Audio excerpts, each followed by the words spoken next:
The last several episodes have shown many methods to generate JSON. Now, through the Documents module, PeopleTools has been able to generate JSON for quite a while. But if it's the oldest method, question, why did I wait so long to cover it? Well, first, it is the most well-known method, and I wanted to give ample time to other strategies as well. Second, the result is very rigid and may not match the target. And third, the people code required to generate and work with the document, well, sometimes it feels a bit clumsy. But it's there, it's valid, and includes its own people code generator. So let's use it to generate that same target structure as before. And as a refresher, here is our target structure. Notice the employee attribute, and then underneath that, or I should say as a sibling of that, we see the effective dated array. Now this is just a simple structure containing a few attributes so we can demonstrate various JSON methods. And while we're here, let's review that OTN forum post that motivated this whole series. Notice that JSON structure. Now, we don't see the root element, but notice that object array here in the middle. I have a feeling this was generated through the PeopleTools Documents module using a complex object inside a collection rather than a primitive. So the question is, could you model the desired result with the Documents module? Here's that desired result. Could we model that with the Documents module? And if so, how? That's a great question. So let's dig in. In PeopleSoft, I'm going to navigate to PeopleTools and then Documents. Now the Documents module allows us to code to an abstract structure. The target might be XML or it might be JSON. The cool thing about Documents is that it doesn't matter. They can render both. But JSON and XML, as you know, are very different. If we want a generic structure that can produce both, then, well, we might find ourselves coding to the least common denominator, which may be suboptimal. Okay, let's go ahead and create a new document. Now, documents exist inside packages, but we don't create packages directly. They're created automatically as part of the document construction process. So let's name this one JSON, with JSM being our site-specific prefix. I'm going to name this document Ample, and the version will be v1. And let's go ahead and add. And now we can insert some content. Now, I'm not going to explain the entire or the whole Documents user interface here. We cover it in great detail in our Integration Tools class, but briefly, we use the three buttons here at the bottom to add content to our structure. Now our target is supposed to have an EMPL ID and an effective dated collection. Now both of them use primitives. Now the EMPL ID is going to be a primitive. Let's name it, label it EMPL ID. It is a type of string with a length of 11 characters. Now question is, why 11? It's because that's how the field is defined inside Application Designer, and we just want to make sure that we're matching. Okay, now looking back at the structure that we see in the target, we know that we need an array. So array is modeled as a collection. So I'm going to go ahead and add a peer here, the same level, a peer collection, and let's name this, now this is an interesting question. So the name of our array property in the target structure is effective date, EFFDT. But it's my experience that the name of the collection is invisible and just visible at development time for development purposes. So I'm going to name this, how about dates? And now inside dates, we know that we need that primitive, the effective date. So I'm going to go ahead and add a primitive child here. Oh, and this is where it gets interesting. This is the interesting part. The target is supposed to have a node named effective date within an array.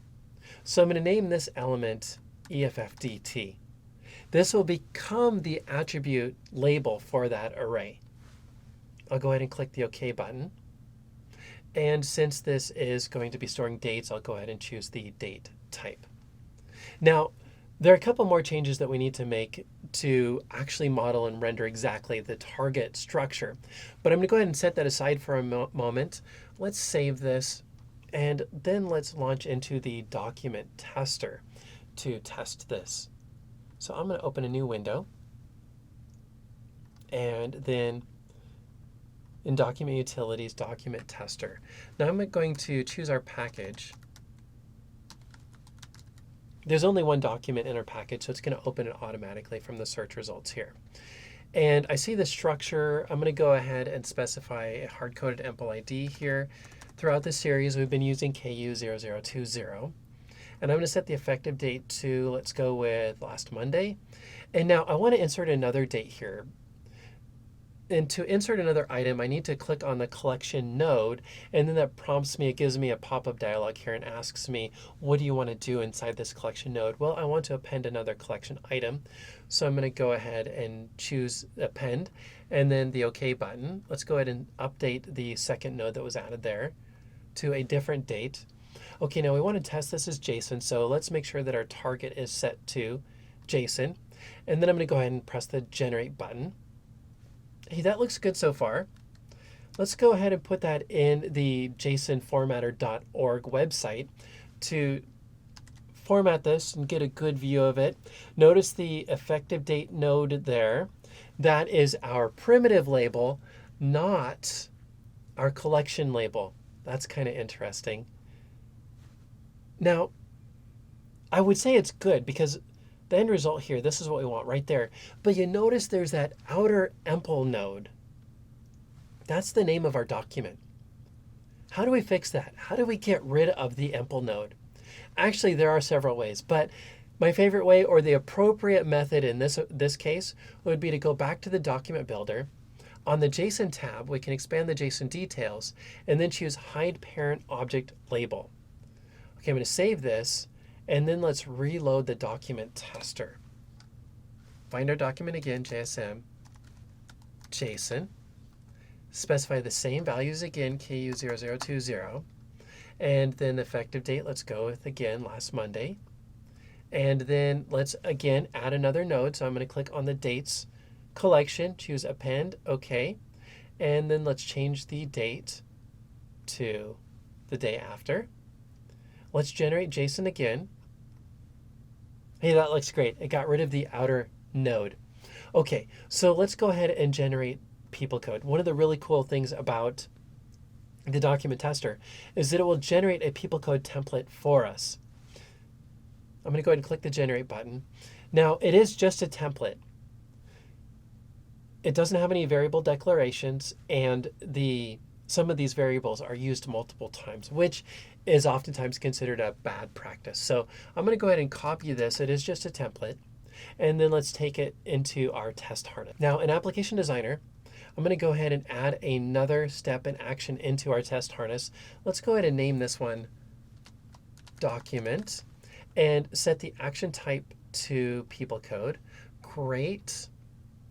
And let's go ahead and paste our code in. And first thing I want to do is declare our variables. So this doc, that's for document, local document. And the A, that represents a compound. PR is for primitive. And then just below this value set here, we have a collection. AO is our collection. I'm going to move this up into my variable declaration section. I like keeping all my variables declared together. And now we're going to wire this into the same SQL that we used before. So let's go ahead and copy that from a prior step. How about this one?